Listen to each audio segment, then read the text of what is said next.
Ternyata kalau kita menginginkan sesuatu, alur untuk mendapatkannya itu kayak gitu teman-teman. Satu, percaya sama rencana Allah. Disebut dengan istikharah, minta pendapat Allah. Istikharah ini dalam konteks pembicaraan kita malam ini bukan sekedar ibadah sholat 2 rakaat. Walaupun secara ritual dia adalah sholat 2 rakaat, tapi secara nilai dia bukan hanya soal sholat 2 rakaat, tapi soal bergantung kepada Allah, minta pendapat Allah, nanya kira-kira menurut Allah gimana nih. Terus Allah jawabnya lewat siapa? Nah, Allah menjawabnya lewat istisyarah. Pertama, istikharah, minta pendapat Allah. Ya Allah, beri saya petunjuk, ini mau gimanain, ini apa yang harus saya lakuin. Nanti Allah nitip jawabannya lewat istisyarah. Istisyarah itu meminta nasihat orang-orang yang lebih paham, ulama, kiai, ustadz, siapa lagi, guru, orang tua, orang yang lebih bijak dari kita yang banyak pengalaman dalam urusan tersebut. Kita minta pendapat mereka, biasanya Allah nitip jawaban itu melalui lisan-lisan mereka yang terjaga.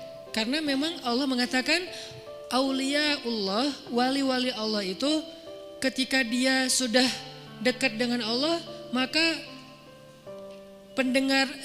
Allah menjadi pendengarannya, Allah menjadi penglihatannya. Maksudnya yang dia lihat itu sesuai dengan yang Allah inginkan, yang dia dengar itu hanya yang Allah ridhoi, yang dia ucapkan hanya yang Allah ridhoi. Artinya lisannya, telinganya, matanya udah terjaga, selain pikiran dan hatinya pastinya terjaga.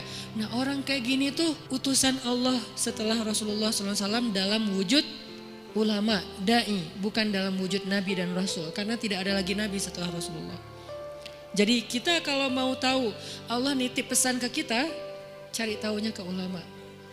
Syekh, Allah nitip pesan gak ke saya? Gitu kalau bahasa santainya ya. Tapi kan gak mungkin kita ngomong gitu ya. Emang lu siapa? Syekh, maksudnya beri saya nasihat.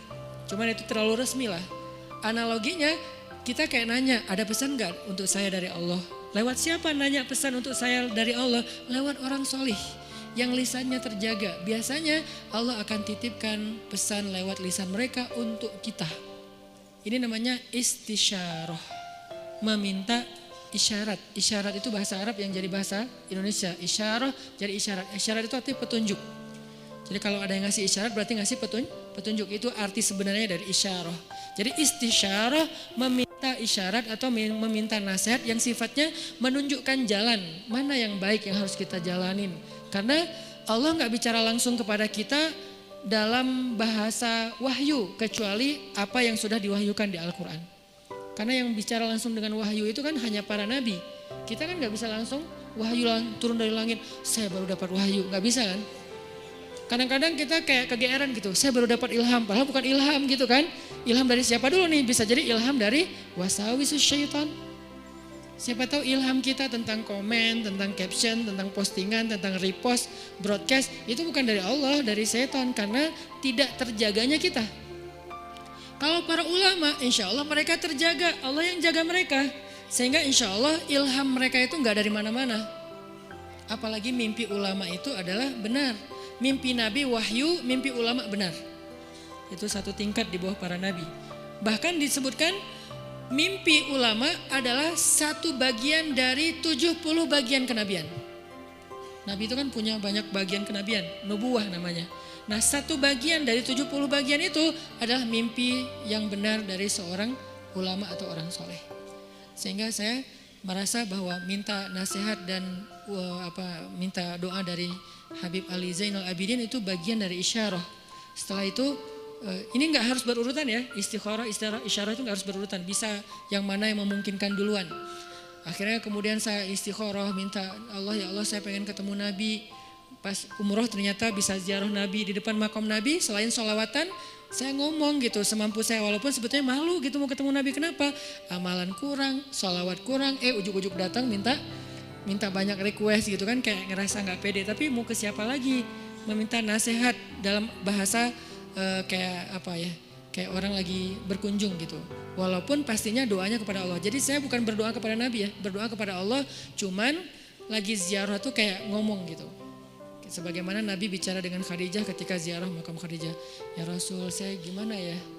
Mau gimana ini ya dakwahnya? Udah beres itu masuk ke Raudhah, ya Allah beri saya petunjuk. Doa yang saya nggak pernah tinggalkan, Rabbana atina min ladunka rahmah wa hayyi' lana min amrina rasyada. Kalimat terakhir itu tuh. Wa hayyi' lana min amrina rasyada. Ya Allah siapkanlah untuk saya petunjuk dalam urusan saya. Mau gimana nih kalau bahasa sederhananya?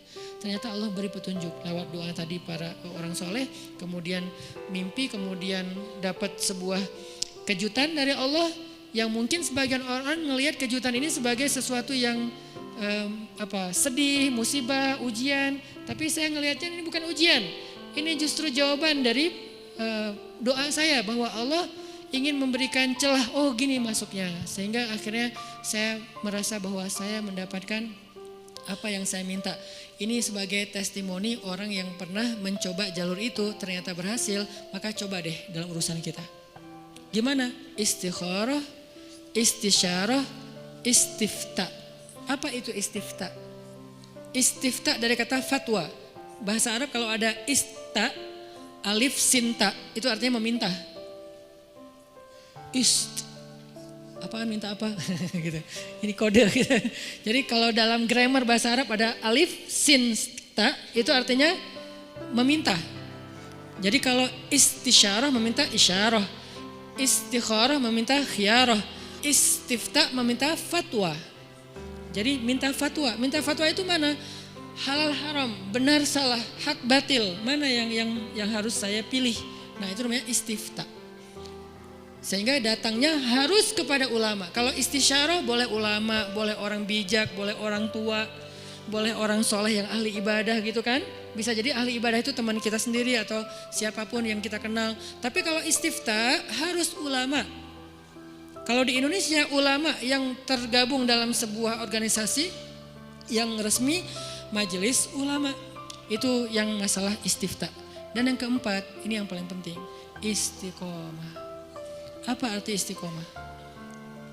Banyak orang mengartikan istiqomah itu terus menerus, bukan. Itu namanya dawam. Kalau kita sholat tahajud setiap malam selama setahun namanya dawam dengan tahajud. Disebut orang yang qawwam. Kalau sekali doang, qaim. Kalau kita puasa setiap Senin Kamis selama bertahun-tahun namanya dawam, berpuasa. Disebut dengan sawam. Kalau sekali doang, soim. Kalau cewek, soimah. Nih, berarti soimah ini puasa cowok, puasa cewek. Soimah.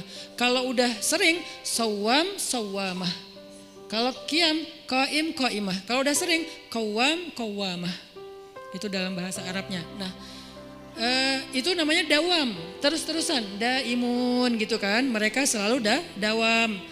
Tapi kalau istiqomah artinya bukan konsisten. Dawam itu kan konsisten. Kalau istiqomah itu komitmen.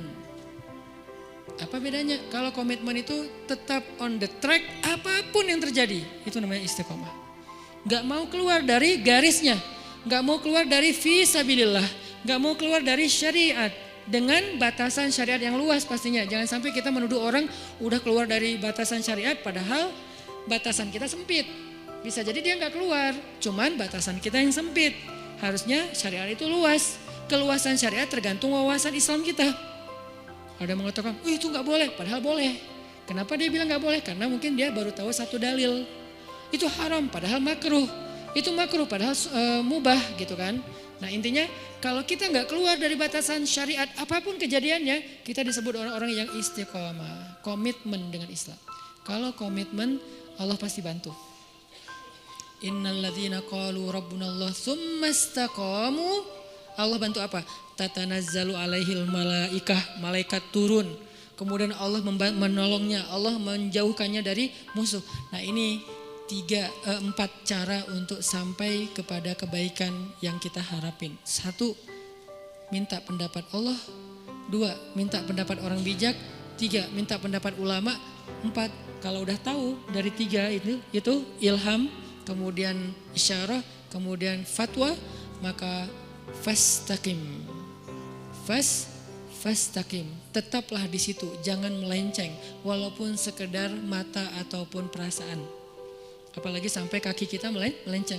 Walaupun sekedar mata aja atau perasaan Rabbana la tuzigh qulubana. Ya Allah, jangan biarkan hati kami tergelincir. Ya muqallibal qulub tsabbit qulubana. Allahumma habib ilainal iman. Jadi kita minta kalau kayak gini, insya Allah teman-teman gak usah khawatir. Bilang ke mereka, kata Allah, Allah takhafu, janganlah kalian takut karena Allah bersama dengan kalian.